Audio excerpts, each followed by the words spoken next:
किसान संवाद कार्यक्रम के प्रभारी आदरणीय फूल सिंह जी ओड़ा साहब, हमारे बीच में विराजमान देहात जिला कांग्रेस कमेटी बीकानेर के अध्यक्ष भाई महेंद्र गहलोत जी, हमारे बीच में विराजे हुए बीकानेर जिले के प्रथम व्यक्ति और हाल ही में नवनिर्वाचित आपकी नोखा की धरती पर जाए जन्मे बीकानेर के जिला प्रमुख आदरणीय मोटाराम जी मेघवाल साहब,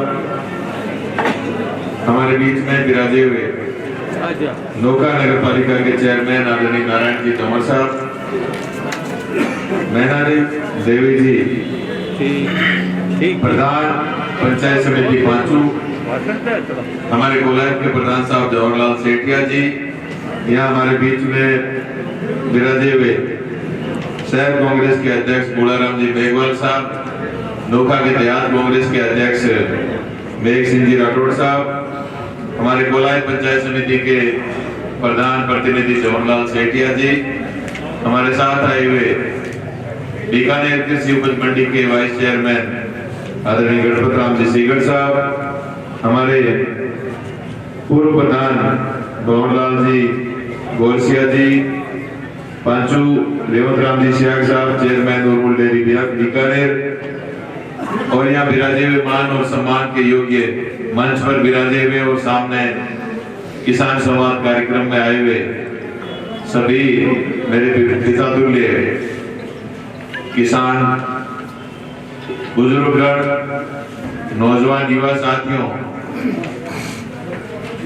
और प्रेस और मीडिया के साथियों, सबसे पहले तो मैं आपके बीच में 2 बजे आने का टाइम था, 4:30 बजे आपके बीच में आए, क्योंकि पहले कोलायत में कार्यक्रम था और वहां भी हजारों की संख्या में किसान आए थे, उनके साथ संवाद किया, पूरी बात सुनी और आपके बीच में देरी से आए, उसके बावजूद मैं आप सबको धन्यवाद देना चाहूंगा, नोखा के तमाम कांग्रेस कार्यकर्ताओं को और विशेषकर हमारे किसान भाइयों को कि आपने हमारा इंतजार किया। मैं आप सबको धन्यवाद देना चाहूंगा साथियों, आप सबको, और उसके साथ साथ मैं आपको बधाई भी देना चाहूंगा कि आपने बीकानेर जिले का जिला प्रमुख का जो पद है, आप सबकी भावना थी कि जिस प्रकार हमेशा बीकानेर का जिला प्रमुख चाहे कैसी भी परिस्थितियां रही हो, हमेशा कांग्रेस पार्टी का के पास रहा है। किसानों की ये सबसे बड़ी संस्था है। मुझे याद है 1995 से चुनाव में देखता रहा हूँ, पूर्णाराम जी चौहान साहब बने थे, उसके बाद सुनीता जी हमारे थर्ड बनी, वो भी नोखा से जाई जन्मी जिला प्रमुख बनी, 2 बार ढूढ़ी साहब इस पद पर रहे। सुशीला जी सिंवर अभी पिछला कार्यकाल उन्होंने किया और अब मोटाराम जी मेघवाल बने।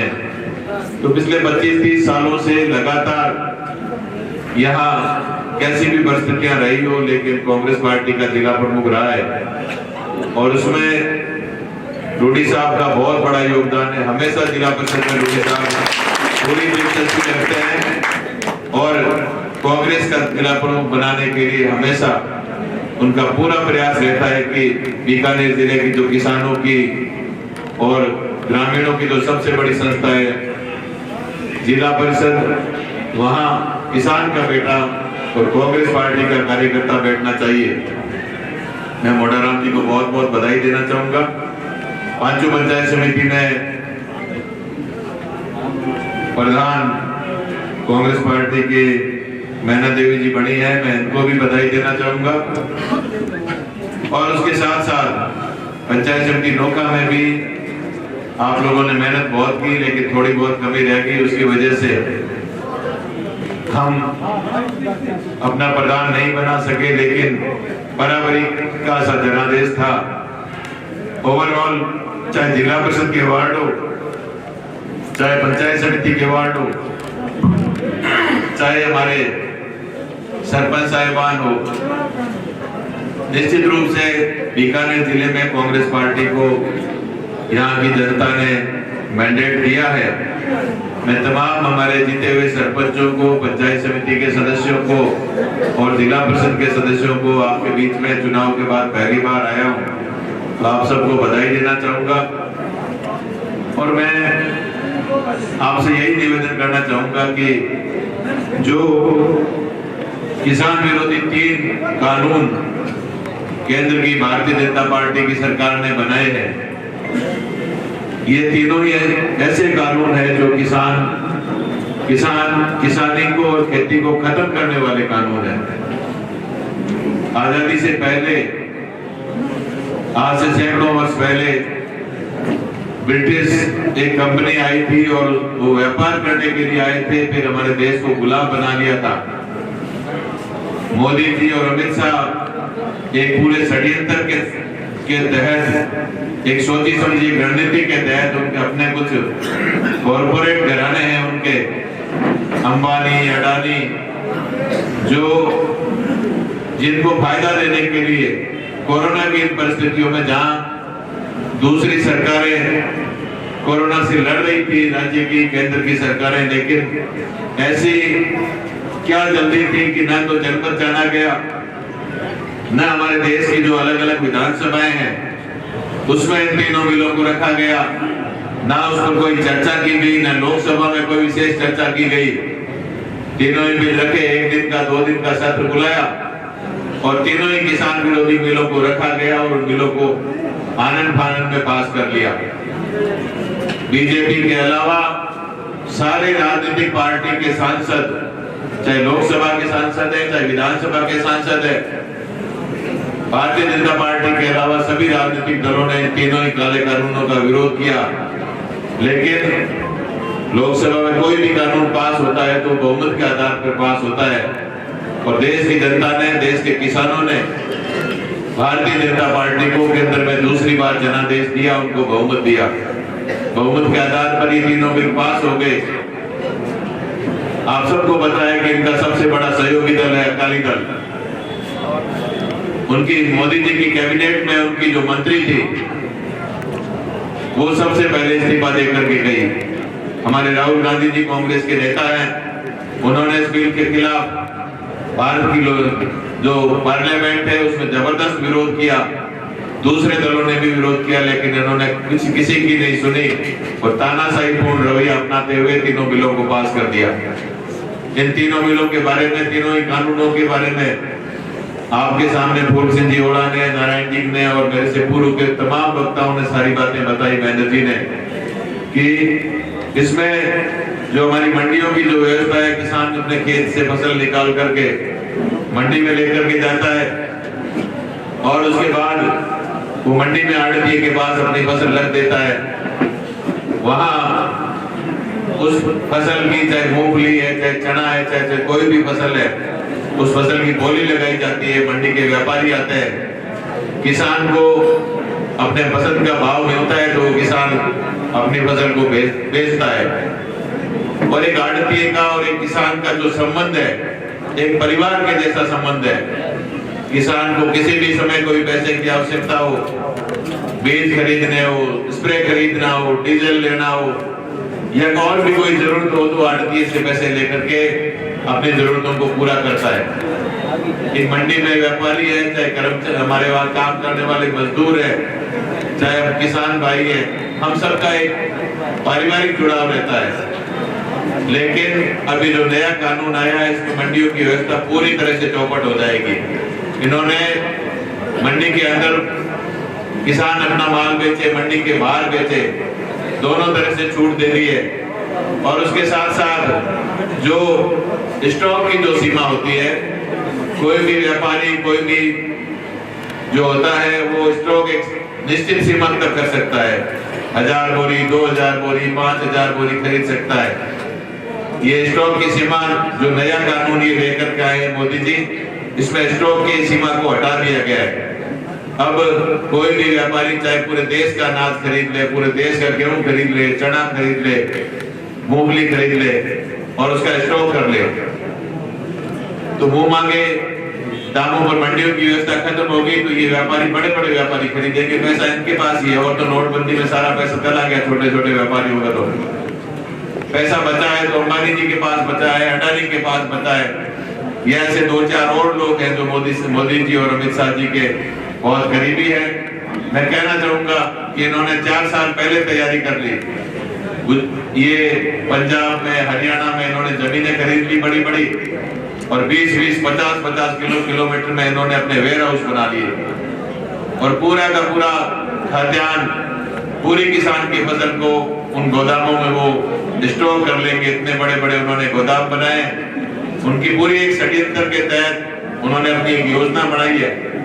किसान का फसल औने पौने दामों में खरीदेंगे, पूरा स्टॉक कर लेंगे, और स्टॉक करने के बाद जब आम आदमी को जरूरत होगी, उपभोक्ता को जरूरत होगी, तो उस समय ये भाव खुद तय करेंगे, क्योंकि पूरी फसल, पूरा खाद्यान्न इनके स्टॉक में आ गया। तो 10 रुपए वाली चीज 40 रुपए किलो में भी बेचेंगे तो हमें खरीदना पड़ेगा। तो इससे किसान ही बर्बाद नहीं होगा, देश का आम आदमी, आम उपभोक्ता, उसको भी बड़ी महंगाई के साथ बहुत बड़ा एक पीड़ा सहन करनी पड़ेगी। साथ ही उसके साथ साथ मैं कहना चाहूंगा कि न्यूनतम समर्थन मूल्य की जो मांग है उसकी भी इसमें कोई गारंटी नहीं दी गई है। एमएसपी कई वर्षों से हमारे फसल के समर्थन मूल्य है 5250 रुपए समर्थन मूल्य आज मूंगफली का है। तो उससे व्यापारियों में भी, मंडी में भी भाव कंट्रोल में रहता है कि इतना तो कम से कम सरकार दे रही है। लेकिन जो नया कानून मोदी जी लेकर के आए हैं, इसमें इन्होंने एमएसपी न्यूनतम समर्थन मूल्य पर खरीद की जो योजना है, जो प्रावधान है, उसको भी इन्होंने पूरी तरह से हटा दिया है। उसके साथ साथ मैं कहना चाहूंगा कि खेतों में जो कॉन्ट्रैक्ट फार्मिंग है, एक कानून में ये भी लेकर के आए हैं कि कोई भी बड़ा व्यापारी, कोई भी कॉर्पोरेट घराना, कोई भी कंपनी, ये कंपनी राज लाना चाह रहे हैं। कंपनी वाले कॉन्ट्रैक्ट पे फार्मिंग करेंगे, किसान के साथ कॉन्ट्रैक्ट करेंगे, और 5 साल के लिए, 10 साल के लिए किसान से वो खेत अपने किराए पर के लेंगे। फूल से जोड़ा ठीक कह रहे थे कि हम कोई बोलेरो कैंपर खरीदते हैं, मोटरसाइकिल खरीदते हैं, तो हमारे सामने बहुत बड़ी फाइल होती है, 200, 300, 400 जगह हम साइन करते हैं। अंग्रेजी में लिखी होती है, उसमें क्या लिखा है हम नहीं पढ़ते हैं। उसी तरह से ये कॉन्ट्रैक्ट फार्मिंग है, और इस कानून में इस तरह का प्रावधान किया गया है कि अगर वो कंपनी किसान को पैसा नहीं देती है तो किसान को न्यायालय में जाने की इसमें कोई छूट नहीं है, कोर्ट में अपील नहीं कर सकता। देखो देश में किस प्रकार का कानून बना है कि किसान अपनी समस्या को लेकर, अपनी पीड़ा को लेकर, अपनी परेशानी को लेकर न्यायालय में नहीं जा सकता, वो सिर्फ एसडीएम के पास या कलेक्टर के पास जा सकता है। आप और हम सब जानते हैं कि किसान की एसडीएम और कलेक्टर कितनी सुनते हैं। ये लोग कंपनियों के दबाव में रहेंगे क्योंकि कंपनियां इनको बड़ा पैसा देगी। तो इस प्रकार से पूरे देश भर में ये किसान विरोधी का जो कानून है मोदी जी लेकर के आए हैं, इसका विरोध आज पूरे देश भर के किसान कर रहे हैं। आप सब टीवी में, मीडिया में देखते हैं, हमारे प्रिंट और इलेक्ट्रॉनिक मीडिया के साथी खड़े हैं। देश की राजधानी दिल्ली को चारों तरफ से किसानों ने घेर रखा है। लाखों किसान आज हरियाणा के, पंजाब के, उत्तर प्रदेश के, राजस्थान के, अलग अलग राज्यों के किसान आंदोलन कर रहे हैं। 33 दिन से उनका धरना चल रहा है किसानों का, और दिल्ली से 50 किलोमीटर तक किसानों के टेंट ही टेंट, तंबू ही तंबू लगे हुए, और लाखों लोग बैठे हैं। किसी वो कोई राजनीतिक पार्टी का आंदोलन नहीं है, वो किसानों का आंदोलन है। और उन किसानों को सारी राजनीतिक पार्टियों ने पूरा समर्थन दिया है।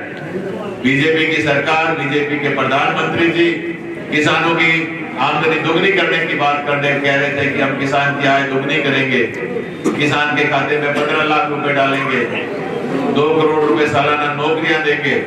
वो बातें तो हवा हो गई, और किसान की आमदनी, किसान का जो खेत है, किसान की खेती है, उसको छीनने वाला ये कानून लेकर के आए।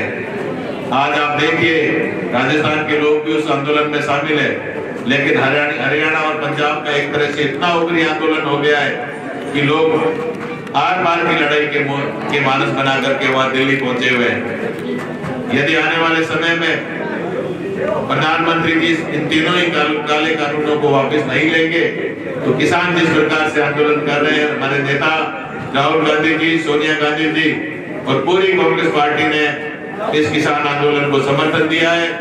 हमारे राजस्थान के मुख्यमंत्री अशोक गहलोत जी, जिन्होंने विधानसभा का एक विशेष सत्र बुला करके इन तीनों काला कानूनों को राजस्थान में नहीं लागू करने का विधानसभा में एक प्रस्ताव पास किया है, वो सब आप लोग जानते हैं।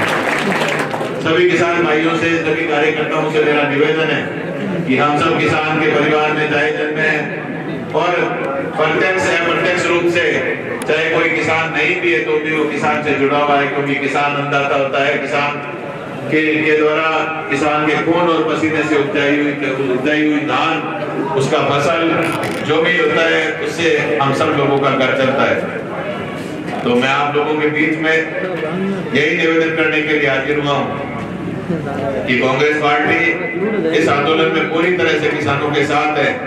हमारे किसान नेता रामेश्वर डूडी जी जो दिल्ली पर बॉर्डर पर गए, किसानों के आंदोलन में जाकर के बैठे, उनको समर्थन दिया।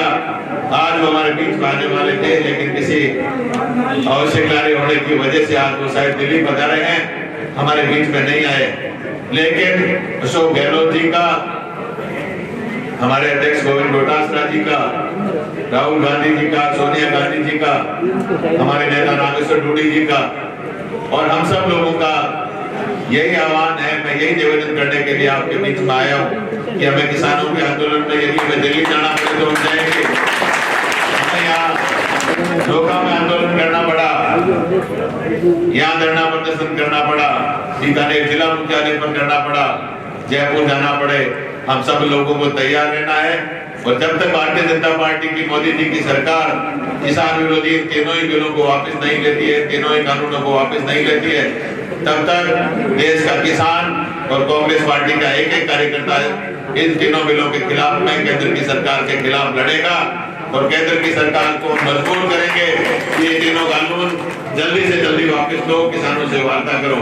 मैं पुनः आप सब लोगों का आभार प्रकट करना चाहूंगा कि आपने यहाँ बदार करके मुखियान लोग बैठे, मैं देख रहा हूँ, एक एक चेहरा मैं देख रहा हूँ, मौका मुझे समय समय पर आने का मौका मिला है।